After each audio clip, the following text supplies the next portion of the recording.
कहानी हम लोग पढ़ेंगे नहीं, हम लोग चित्र से कहानी पढ़ेंगे। ठीक, चित्र सिर्फ बने हैं, आप लोग को चित्र देखना है और चित्र से समझना है कि इसमें कहानी में क्या हो रहा है। ठीक, पहले हम नहीं बोलेंगे, आप ही लोग बताओगे।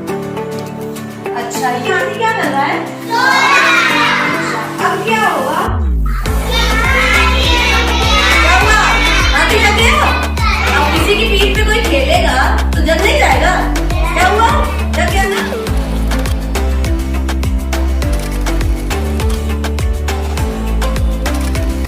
नमस्कार, आप देख रहे हैं वॉच इंडिया नाउ और इस वक्त जो हमारे साथ हैं इनका नाम है निधि पटेल और फतेहपुर के एक छोटे से जनपद में बहुत ही अच्छा मुकाम हासिल करके आज ये सामने आई हैं और लाखों यूथ के लिए आज की डेट में ये एक इंस्पिरेशन के तौर पर लोग इनको फॉलो करेंगे।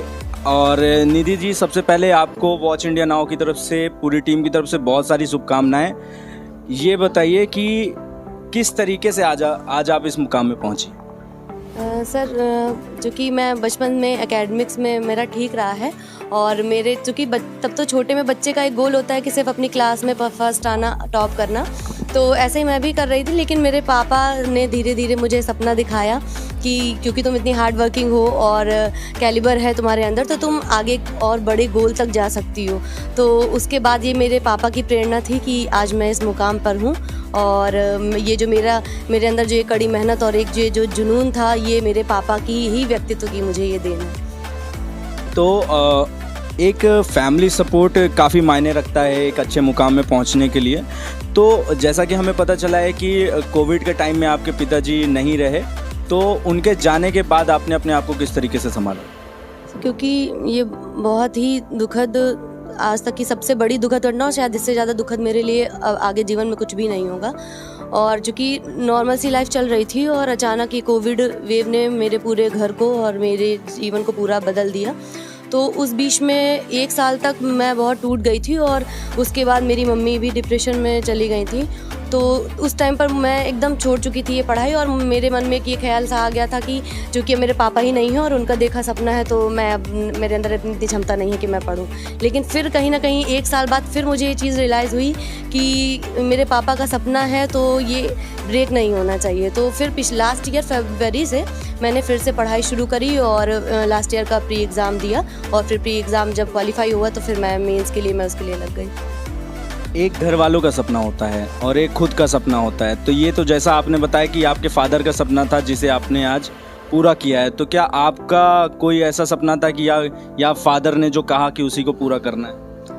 जी, क्योंकि बड़ों का एक मार्गदर्शन होता है, वो मेरे पापा ने दिया। लेकिन चूँकि जब मैं बड़ी हुई फिर मैंने भी सोसाइटी में चीज़ें देखी और चूँकि मुझे लगता है कि मैं लोगों से बहुत जल्दी कनेक्ट हो पाती हूँ, मुझे अंदर ही अपनी एक पॉजिटिव चीज़ लगती है और लोगों की दिक्कतों को समझ पाती हूँ। तो मुझे लगता है कि फिर मैंने धीरे धीरे चीज़ें समझी कि मुझे सोसाइटी में अगर कुछ चेंजेस लाने हैं और तो उसके लिए मैं जहाँ पर आज हूँ मुझे एक अथॉरिटी चाहिए और जिससे मैं अपना डायरेक्ट अपना इन्वॉल्वमेंट कर सकूं चीज़ों को पॉलिसीज़ बनाने में या उनको इम्प्लीमेंट करने में। और उसके जैसा कि मैं प्राथमिक विद्यालय में एक शिक्षिका हूं, तो मैं 2 वर्ष से अध्यापन कर रही हूं और ग्रामीण परिवेश से मैं और अधिक जुड़ी, तो मुझे और ज़्यादा चीज़ें समझने का मौका मिला। चूँकि ग्रामीण परिवेश में जाके शिक्षा ही एक क्षेत्र नहीं रहता है, फिर आप जाके वहाँ महिलाओं की स्थिति, गरीबी, बेरोजगारी, आप इन सब चीज़ों से भी बहुत अच्छी तरीके से वाकिफ़ होते हैं। तो इन सब चीज़ों ने मुझे और मोटिवेट किया कि मैं अपने इस पापा के सपने को और अपने मेहनत से मैं समाज में कुछ परिवर्तन करूं। तो ये मेरे पापा की प्रेरणा थी और फिर उसके बाद से मुझे सोसाइटीज़ को देख के मेरा मोटिवेशन वहाँ से मिला। तो मोस्टली ऐसा होता है कि छोटे शहरों में ये होता है कि अरे लड़की इतनी बड़ी हो गई है, लड़की की उम्र हो गई है तो शादी करवा दिया जाए। तो सोसाइटी का प्रेशर और फैमिली प्रेशर दोनों होते हैं। तो आपके साथ भी ऐसा हुआ? सर, मेरी फैमिली में तो ये चीज़ नहीं रही है कभी से, लेकिन हाँ, जैसा कि सोसाइटी में है तो ये चीज़ें हाँ 1-2 साल से चीज़ें आ रही थी मेरे घर वालों तक कि जॉब लग चुकी है, तो लोगों का एक ये होता है कि हाँ जॉब लग चुकी है, अब लाइफ सेट है तो शादी के लिए सोचना चाहिए। तो ऐसा नहीं, मेरे भी रिलेटिव्स ने मेरे मम्मी से भी बोला कई बार, लेकिन चूँकि मैं अपना ये चीज़ रख चुकी थी और मेरी मम्मी को भी पता था कि ये जो सोची है ये वहाँ तक करेगी, और तो मेरी मम्मी ने भी कभी मुझे प्रेशर नहीं दिया। तो अब तो आप एक SDM बन गए, तो अब रिश्ते आए कि नहीं? अभी तो नहीं सर। अच्छा, अभी नहीं आए। तो मतलब लोगों से हम कह दें कि रिश्ते भेज सकते हैं वो आपके पास? अभी ऐसा कोई प्लान नहीं है। अभी फ़िलहाल चूँकि ये मेरे लिए बहुत नई फील्ड है और इसका अनुभव मतलब अब इसमें भी काफ़ी चीज़ें नई मुझे सीखनी है अभी, तो फ़िलहाल मैं अभी इसी पे 1 साल तक मैं अभी फोकस करूँगी। तो सोसाइटी को आप ये शादी के ये जो एज निर्धारित कर रखी है सोसाइटी ने, तो इसमें आप सोसाइटी को क्या कहना चाहो? जैसा कि एक एज जैसा जो नियम है कि आप इस एज पे 18 और 21 साल वाला जो एज है, हाँ कहीं ना कहीं ठीक है कि बायोलॉजिकल हो या फिज़िकल हो, ये शादी का एज एक निर्धारित की गई है, लेकिन मुझे जहाँ तक लगता है कि सिर्फ एक एज सेट कर देना ये पैरामीटर नहीं हो सकता कि आप किसी का शादी के लिए आप किसी को फोर्स करो या सोसाइटी के द्वारा दबाव दिया जाना चाहिए। अगर किसी का एम है और उसके अंदर अगर कैलिबर है, और मैं ये नहीं कहती कि हर लड़की, मैं आज जहाँ हूँ हर लड़की यही करे तभी वो सक्सेस है, नहीं। जहाँ जो भी लड़की अपना करना चाहती है, पढ़ाई में हो या खेल के स्तर पर हो, या आप इवन कुछ भी आप कौशल, जैसे कौशल होते हैं सिलाई कढ़ाई बुनाई, इनसे पर भी चीज़ें आगे बहुत अच्छे आप अपना करियर बना सकते हो। तो जो भी आप जिस चीज़ में इंटरेस्टेड हो, आपको वो चीज़ अपने पूरी लगन से करनी है। और जब आप आप अपने आत्मविश्वास के साथ जब आप चीज़ें अपने घर पे, अपने समाज में आप चीज़ें रखते हो, तो मुझे नहीं लगता कि कोई भी बाधा है या कोई भी दबाव है जो आपको रोक सकता है। तो ऐसा जो आज की यूथ में एक ट्रेंड है कि एक यूनिटी की तो बात सब करते हैं, बट कई बार ऐसा होता है कि लड़कियां कहती हैं कि मुझे क्या है, मेरी तो शादी हो जाएगी, मेरा पति कमा के मुझे खिलाएगा। तो उस पॉइंट पे आप लड़कियों को क्या सर हाँ, ये चीज़ आप लड़कियों की बात कर रहे हैं। मेरा एक फ्रेंड था, वो इवन वो मतलब लड़का था, और उसने बोला कि यार मैं इतनी अच्छी फैमिली से होता तो मैं नहीं पढ़ता, कभी शादी तो हो ही जानी, एक दिन लाइफ तो सेट हो ही थी। तो ये चीज़ हाँ रहती हैं, लेकिन ये चीज़ आप ऐसा मानते हो कि लड़कियों के मन में ये?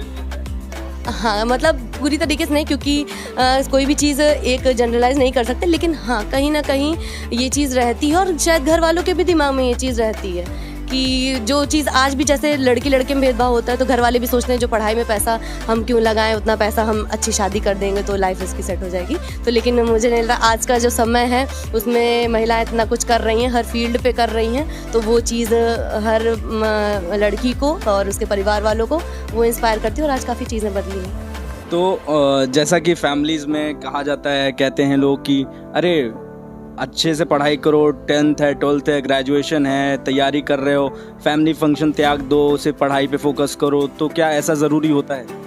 हाँ, मैंने सुना है, मैंने ये भी था कि हाँ लोग रूम में बंद करके पढ़ाई करते हैं, अपने आप को काट लेना होता है, लेकिन मैं अपना बताऊँ, मैं या फिर आप मेरे फैमिली से भी पूछेंगे, मैंने कभी ऐसा नहीं किया है। मैं जो भी मेरे मतलब जो क्लोज़ फैमिली फंक्शंस थे, या फिर अगर कोई मेरे घर आया है, तो मैं उतनी ही तरीके से मैं इंटरेक्ट होती थी। और ये मेरी मम्मी की तरफ से था या कहीं ना कहीं से, कि चूँकि मेरी मम्मी जो है वो लोगों से बहुत जुड़ी हुई हैं। जैसे हमारा गाँव यहीं पर है, गाँव से बहुत लोग आते हैं, तो मम्मी मेरी जुड़ी हुई हैं बहुत लोगों से। तो मम्मी ने कभी मुझे ये चीज़, जैसे कभी कभार एक बार मैं बोलती थी मम्मी पढ़ने जा रहे हैं, कोई आए तो थोड़ा बुलाना मत, लेकिन ये चीज़ मम्मी ने बोली कि कोई कभी कभार आता है, कोई मिलने आता है तो भले 5 मिनट के लिए सही, लेकिन मैंने ये चीज़ें मतलब मैं इंटरेक्ट होती थी। मैंने कोई भी फैमिली फंक्शन ऐसा नहीं था कि मैं मुझे पूरा ही कट कर देनी ये चीज़ें, मैं इंटरेक्ट मतलब मुझे लगता है मैं हुई हूँ।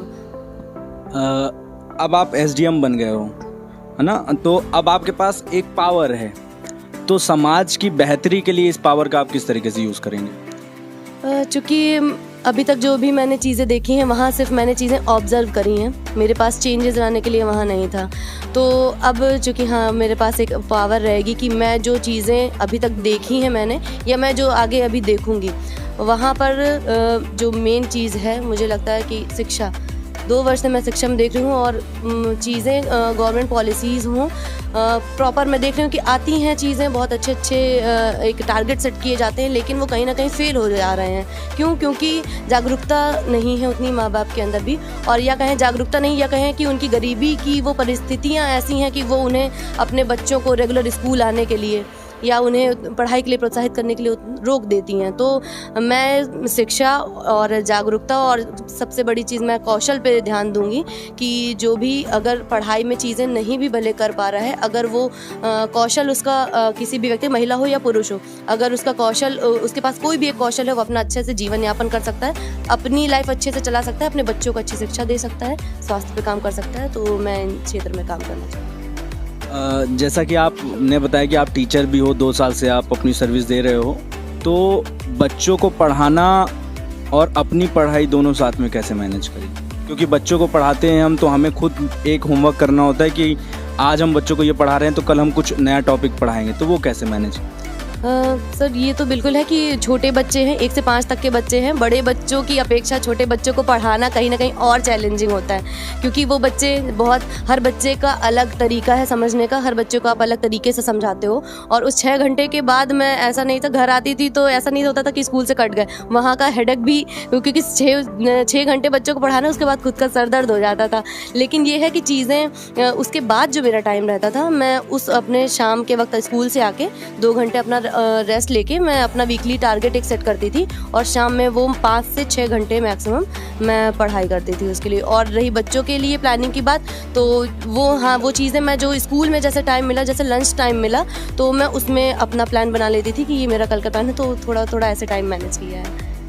तो निधि, आपका वॉच इंडिया नाउ के साथ जुड़ने के लिए बहुत बहुत धन्यवाद, और उम्मीद करते हैं कि छोटे और बड़े शहर के बच्चे, पेरेंट्स अपने बेटों के साथ साथ अपनी बेटियों के लिए भी थोड़ा सा एक अच्छी परवरिश देने का कोशिश करेंगे। तो इसी के साथ आप देखते रहिए वॉच इंडिया नाउ। धन्यवाद। कहानी हम लोग पढ़ेंगे नहीं, हम लोग चित्र से कहानी पढ़ेंगे, ठीक? चित्र सिर्फ बने हैं, आप लोग को चित्र देखना है और चित्र से समझना है कि इसमें कहानी में क्या हो रहा है, ठीक? पहले हम नहीं बोलेंगे, आप ही लोग बताओगे। अच्छा, ये हाथी क्या कर रहा है? अब क्या होगा? क्या हुआ? हाथी जग गया? अब किसी की पीठ पे कोई खेलेगा तो जग नहीं जाएगा? क्या हुआ? जग गया ना?